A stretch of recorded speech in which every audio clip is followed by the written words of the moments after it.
छोटे भाई के पास अपना नया घर बनाने के लिए पैसे नहीं थे और वह अपनी शहर की दुल्हन से शादी नहीं कर सका था। बड़े आदमी के पास 20,000 युआन थे, लेकिन उसने एक पैसे से भी उसकी मदद करने से पूरी तरह इनकार कर दिया। उसने अपना सब कुछ वापस लेने के लिए गाँव के मुखिया को परिवार के बंटवारे की मांग करने के लिए बुलाया। इस दृश्य को देखकर परिवार तुरंत घबरा गया और आनन फानन में उसे रोकने की कोशिश की। चूँकि वे सभी अपने भोजन के लिए उसी पर निर्भर थे, इसलिए अलग होने पर वे भूखों मर जाएंगे। उसने कुल्हाड़ी निकाली और संपत्ति विभाजन का विरोध करने वाले किसी भी व्यक्ति को टुकड़ों में काटने की धमकी दी। उन्हें नहीं पता था कि यह सब उनकी ही बुरी करनी का नतीजा था। पिछले जन्म में जब उसकी पत्नी को फेफड़ों का कैंसर हो गया था, तो दूसरे भाई और उसकी पत्नी ने मदद करने से इनकार कर दिया था। उन्होंने इस तथ्य को नजरअंदाज कर दिया कि उसने दूसरे भाई की शादी और नए घर के लिए भुगतान किया था। उसने तीसरे भाई की पढ़ाई का सारा खर्च भी उठाया था, फिर भी उन्होंने उसकी थोड़ी सी मदद करने से साफ इनकार कर दिया। निष्ठुर माता पिता ने भी उसे अपनी पत्नी की दर्दनाक मौत का शांति से इंतजार करने को कहा। अंततः बिना किसी इलाज के अनंत पछतावे के साथ उसकी मृत्यु हो गई। पुनर्जन्म मिलने पर उसने कसम खाई कि वह इन कृतज्ञ लोगों को कभी खराब नहीं करेगा। वर्तमान में दूसरे भाई की शहर वाली पत्नी गर्भवती थी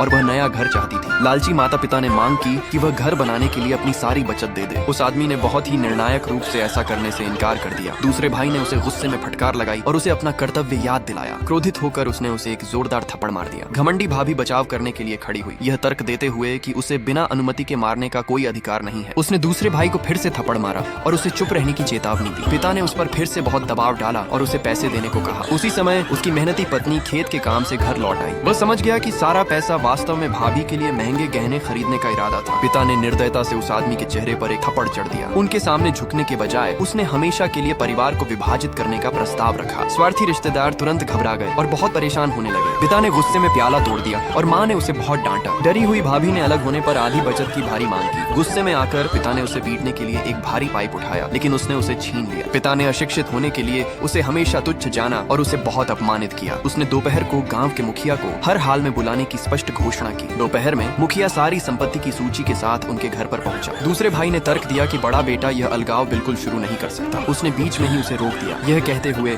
कि वह केवल अपना एक कमरा और वे कुछ सुअर चाहता है जिन्हें उसकी पत्नी ने पाला था। पिता ने इसे तुरंत अस्वीकार कर दिया और उसे खूब बुरा भला कहा। भाभी ने अपने साथी से आग्रह किया कि वह आदमी को कोई भी संपत्ति लेने से मना करे। जब भाभी ने अनुचित रूप से हस्तक्षेप किया तो पत्नी ने उसे बहुत दूर धकेल दिया। भाभी ने पत्नी पर मौखिक हमला किया, उसे एक कृतघ्न गंवार कहा जो मुफ्त खाती है। पुनर्जन्म लेने वाली बहादुर पत्नी ने गुस्से में भाभी को लगातार 2 बार थप्पड़ मारा। भाभी ने साथी से पत्नी को एक कड़ा सबक सिखाने को तुरंत कहा। इससे पहले कि दूसरा भाई हमला करता, आदमी ने उसे लात मारकर नीचे गिरा दिया। तभी तीसरा भाई भी घर लौट आया और उसने पैसे मांगे। छात्र ने आरण दस्तावेज प्रस्तुत किया और उस पर हस्ताक्षर की मांग की। उसने दस्तावेज फाड़ दिया और उसे उसके चेहरे पर फेंक दिया। पत्नी की पेंशन योजना सुनकर तीसरे भाई ने दोनों को श्राप दिया। मौत की कामना सुनकर उन्होंने उसे थप्पड़ मारा। सहनशीलता खत्म होने पर उसने कुल्हाड़ी पकड़ ली और सभी को चुनौती दी।